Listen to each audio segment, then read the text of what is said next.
next question for you today. What challenges has your organization faced and how have you overcome them? Many, man. Our number one challenge has been proving that we're authentic, that we mean good. I think a lot of people have been taken advantage of. So for a nonprofit, an unconventional one, because this is and it will be, we will address things way different than the normal organization. Why one of the reasons why we don't really want to get into like federal money and all this. Like I said, we want to stop outsourcing our well-being and us saving us. But to get back to your question, so that's one of the main problems is just proving our legitness, and sometimes moving the goods, really getting the manpower behind to go out and affect the community. Because at this point right now, we do this out of our own pocket mostly and with the funds of the community. So everybody still got to go to their regular jobs every day. So that's why, again, if you ever want to be involved in some of our fundraisers, our giving back, when we go out and interact with the communities and just see what they need, listen, sit down and talk to them. Again, I'll display my Instagram, DM me, man, and I'll start posting the events. What else? What else is a problem that we've faced?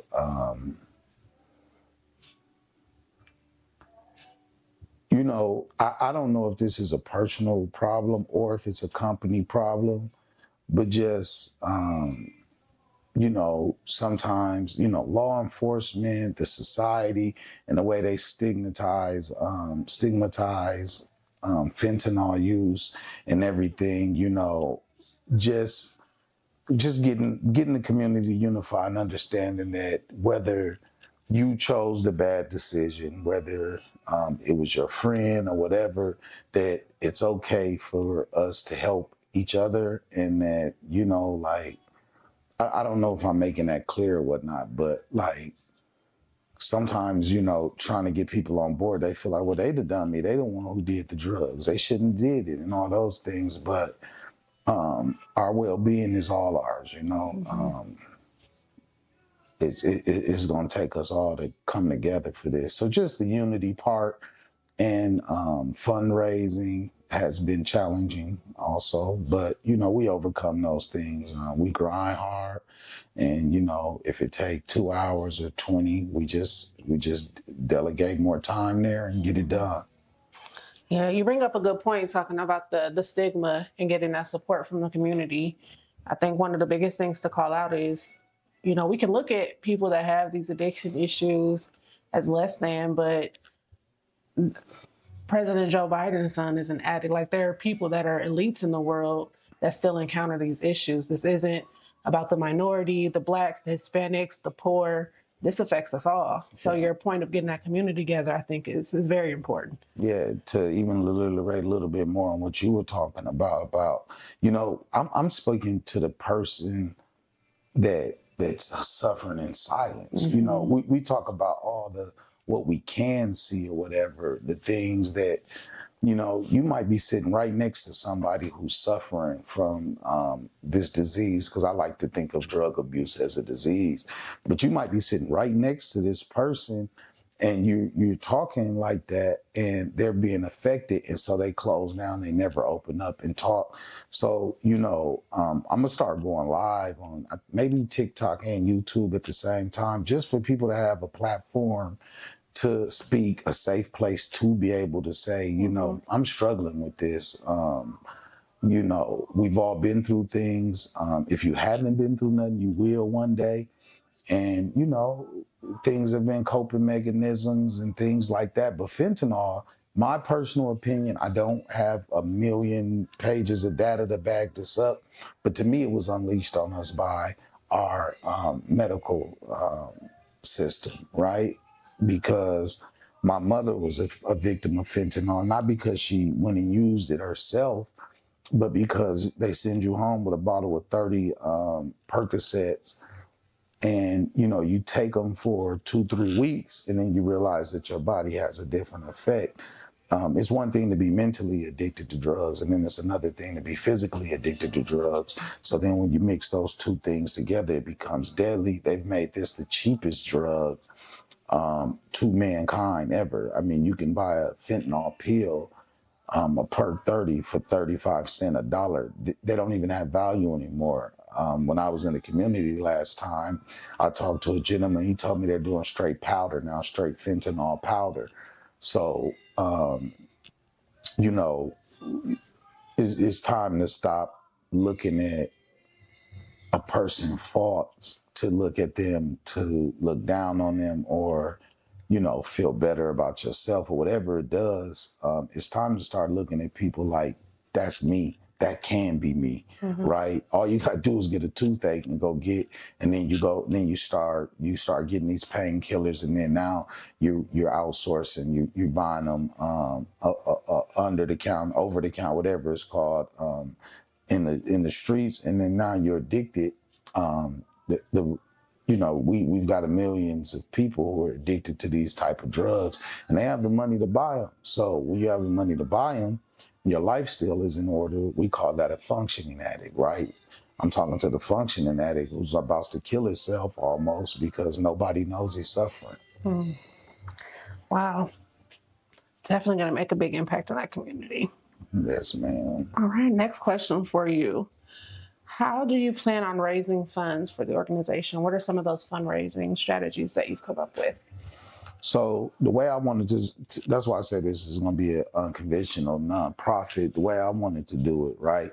And who knows what God has for us in the future. You know, the money raising thing, we'll learn as we go. But right now, where I sit and where I stand, I wanted to do it independently, right? I wanted to treat it like I treated every other thing in my life. Spend my own money, flip it, and then do the right things with it. I first started raising money by asking for a $5 donation for a bracelet and unifying with us, right? It'll be a symbol of unity. And that's been our biggest. We do sell merch. We go to pop-up shops, selling merch and doing things of that nature. You know, one of the biggest ways in 2025 will be the book. All right, we're gonna push it. We're gonna promote it. I know it's a great story. I know it can help a lot of people. It's about a young man who suffered from dyslexia as a kid, and just being different, and then growing up with a mother who's addicted, and then never meeting his father. And the triumphs of that, and learning how to be a man, going to prison, coming home, watching his friend get killed, and all those things, right? So one of the biggest ways we're going to do it is we're going to flip the book, right? The book will be a major part of this, the execution of us getting our foundation and our feet set in 2025, and then the documentary. We want to. So the vision is to use the same techniques that we use to promote violence, drugs, sex, and all those other things. It's the same exact technique to do the right thing. And that's what I'm trying to prove with this, is that we can do anything, right? We don't got to sell drugs. We don't got to rap. We ain't got to promote killing each other. We don't got to use drugs or whatever. We can take that same energy and funnel it into something positive, make a profit, spend it the right way, put the money back in our communities, and blow. You know, just like anything else. I look at my nonprofit like a guy look at his record label, or how he might look at his growing, you know, the weed guys, or how independent filmmaker might feel or whatever, because in the end, you know, we want to inspire for change, right? So we don't want to just come to you and say, hey, you need to quit doing drugs. Drugs are wrong. So we want to inspire change. So we want to teach you things. We want to teach our once we get our facilities up and running, when they come out, we want to teach them coding. That's going to be very, very big in the future. I have my degree in advanced software development. I would love to show the little things that I did learn and learn more with them, right? Want to show them how to work with cameras. A lot of them can sing. A lot of them can dance.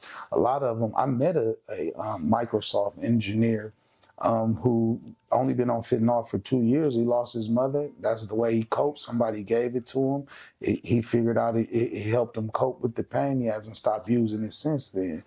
So, we're going to approach it just like anybody else approach any other business. We're going to make good content.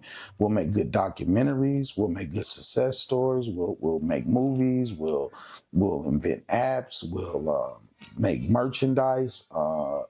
Man, we might even open up a record label division for it or whatever. It's just about being positive and doing the right things and us saving us, stop outsourcing our well-being and taking this knowledge of everything that we've been through with all the pain and suffering that we've been through and flipping the switch and saying, let me save somebody. Love that. I appreciate the vulnerability. I think being willing to share your story and your experiences through life, make it relatable. It don't look like it's just somebody that has a good job telling me I shouldn't be doing this.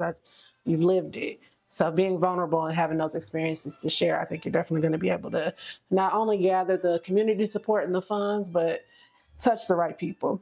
Yeah, with me, man, it's like, I'm healing too still. Mm-hmm. I'm not above or whatever. All I'm saying is I'm gonna put my left foot in front of my right one, and then you do the same thing, and then we'll figure the second step out. Yeah. Drug abuse, the street life, whatever you want to call it, the game, whatever you call it, is taking everything from me and my family. It's time to take back from it. It is not stronger than us. It is not smarter than us. It was put in our care, strategically, right? And now it's time to strategically get up out of it, and just do better. Yeah. Getting high don't feel that good all the time. You know what I'm saying? It's like nobody want to live like that forever. Now it's just time to find out why you're living like that. What's the problem? Where you're hurting it, and then applying methods of curing and healing and growing to the situation. Yeah, I agree with that. All right, we just have a few more questions for you. How do you plan to use the funds that you've raised, and what specific projects or initiatives will those funds support? So right now, bracelets, merch, pay for the book will pay for the movie, the documentary will pay for the facility, our first facility and our first free laundromat. And I planned on using 100% of it back in our communities, right?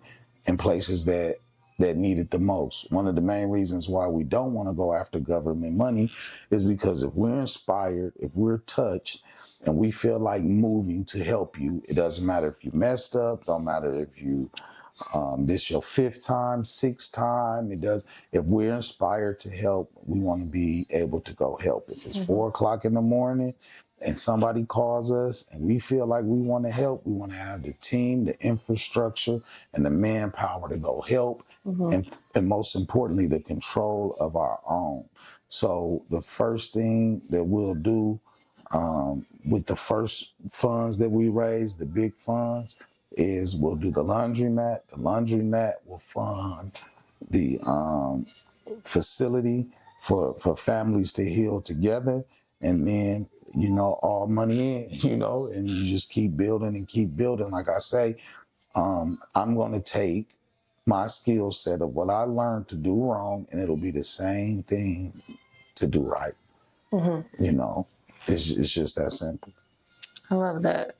I love that the idea is just using the money that is made by the organization to go back into the organization. Yeah, it's either go in the organization or go back into the people. And then once we get the right manpower, man, it's over. Unstoppable. It ain't no stopping it.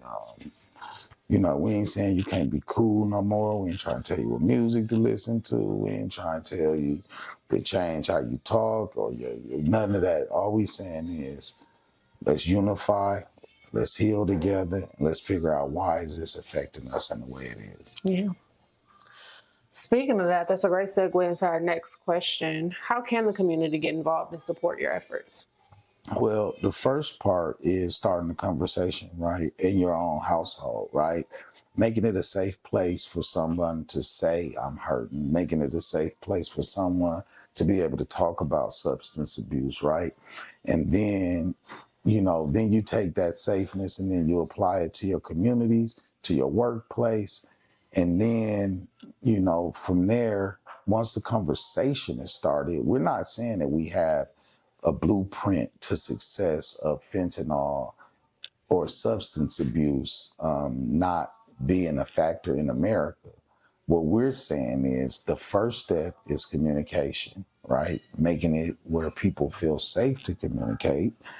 And then secondly, coming together, we're going to figure this out, a plan, and not exiling, right? Mm-hmm. Because when you exile a person out of their job, from their family, from their friends, they go to where it's safe, and that's the streets, Mm-hmm. right?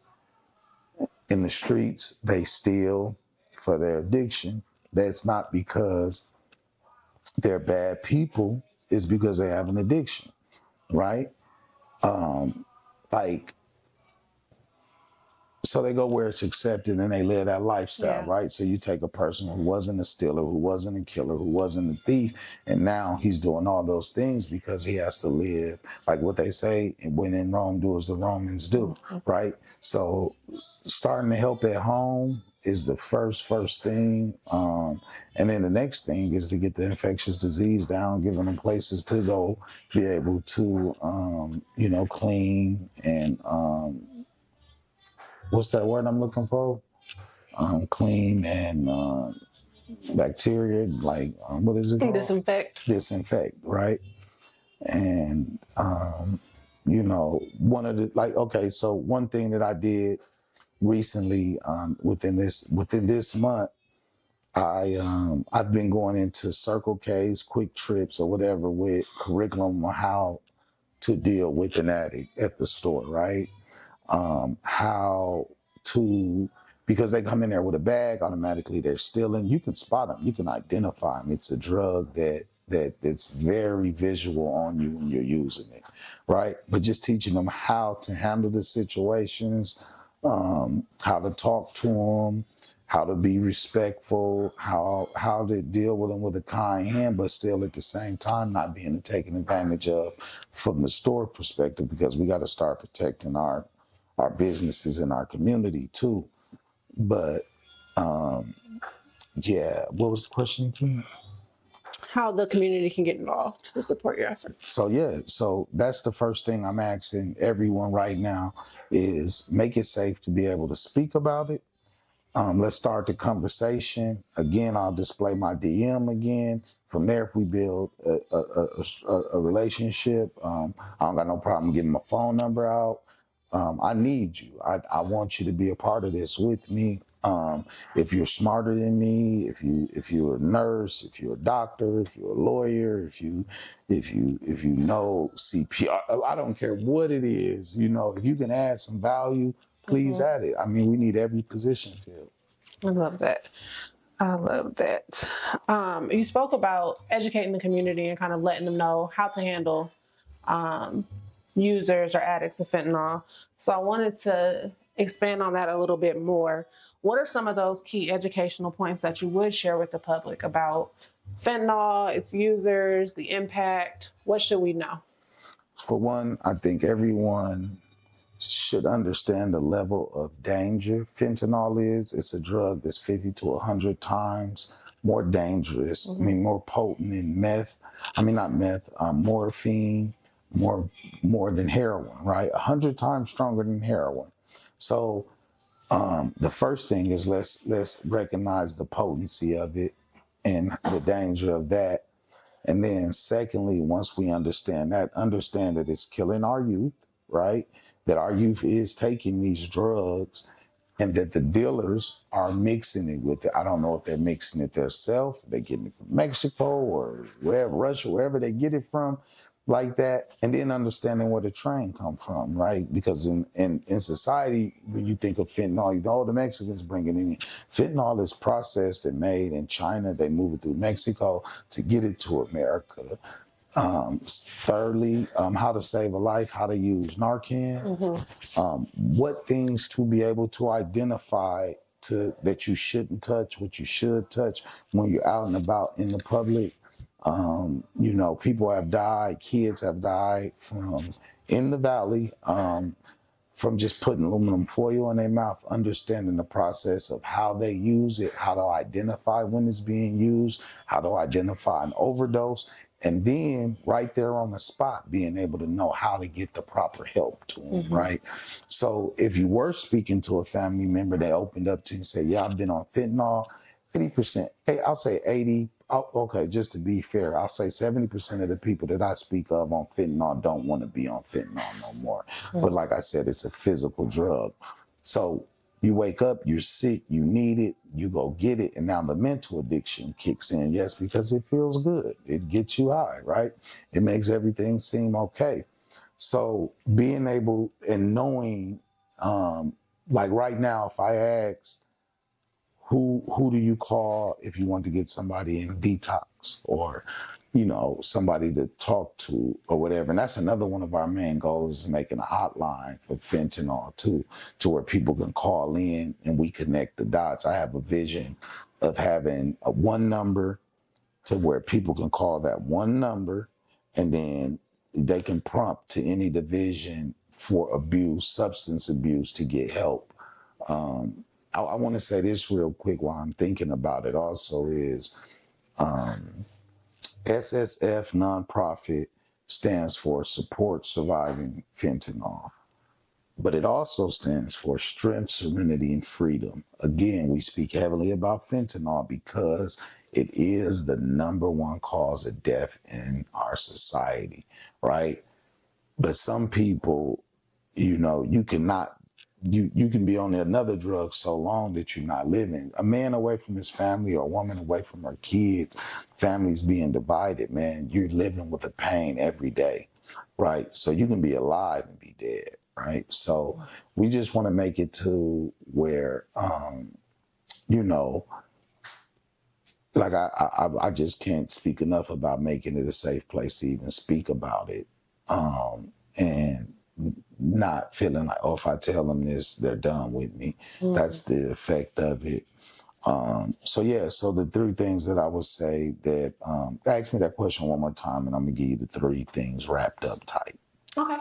The key educational points that you would share with the public about fentanyl, its users. That is manufactured mostly in China, right? That's where it's getting mixed up at. That it's the number one cause of death for our youth, and that 50% of the people that die from fentanyl overdose don't know that they ingested it. The things I would like for us to learn is how to use Narcan, how to be able to assist somebody in getting help, and what things to be aware of when you're out in public, not to touch or whatever, because it is very hazardous. You can die from touching it physically with your hands. Wow. Well, thank you so much for sharing all of that very helpful information and giving us insight into your organization. We appreciate your time. Thank you. I really want to encourage all of the viewers to tune in, Instagram, TikTok, YouTube, and really join this community. All of the information will be linked below. We need you. Like you said, this is an epidemic that's impacting our entire community. It's not just the poor, it's not just the Black, it's not just the Mexican, it's not just the white, it's all of us. And whether you have a direct impact or not, you're impacted if you're a part of this community. So I encourage you to get involved in any way you can. If you feel so moved to donate, to purchase a t-shirt, a hat, a bracelet, a keychain, we have it. So we encourage you to get involved. Before we let you go, Mr. Meeks, we wanted to just get to know a little bit more about you on a personal level. We see you in your nice pajamas. It's Christmas Eve. Can you tell me a little bit about how you spending Christmas with your family and some of your traditions? So me and my family, I was raised by all women too. I got all nieces. I got one nephew, but for a long time it was me just with the women. So they love holidays. They follow every holiday is big for us. Halloween, they turn up. So on Christmas every year we wear pajamas. And we cook, we celebrate, we open presents at midnight. Hopefully they let us open the presents at midnight. We just come together as a family, man, and drink and just have fun, man. And that's, I do want to iterate. I'm not asking the world to stop having fun. I'm just asking let's be safe. Let's keep our families together, and in everything that we do, let's do it in moderation, respect, and we're conscious that we will see tomorrow. Let's act like tomorrow is coming. You know? Prepare for the next day. Yeah. Again, mentioning family. Family is definitely the source of it all. So. Yeah, no doubt. I mean, my family is the staff right now. You know, they were the first ones to get behind me.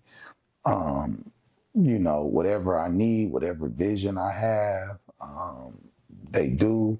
My sister, my nieces, they packed up all those plates for Thanksgiving for me to go pass out, for the team to go pass out. And, we do it all together. And that this bond and the love and the support or whatever. I want this for every family, every man, every woman. It's a beautiful feeling. It's a high in itself, and I think if we all had this love and support, the world would be a better place. A lot of people wouldn't do a lot of things. That is true. Well, thank you again. Thank you for sharing more about your organization and a little bit about yourself. And thank you for the viewers for tuning in. Before we let you go, did you have any last minute thoughts, call outs for our viewers? Well, Ssfnonprofit, the fastest nonprofit, growing nonprofit in the world. All right. We need you on TikTok. We need you on YouTube. We need you on Instagram. We need to get monetized. We need do the things that can help that don't cost, right? It helped me get monetized on YouTube. Let me show you what I'm gonna do. I'm gonna document it all. This revolution will be televised, and share, subscribe, like.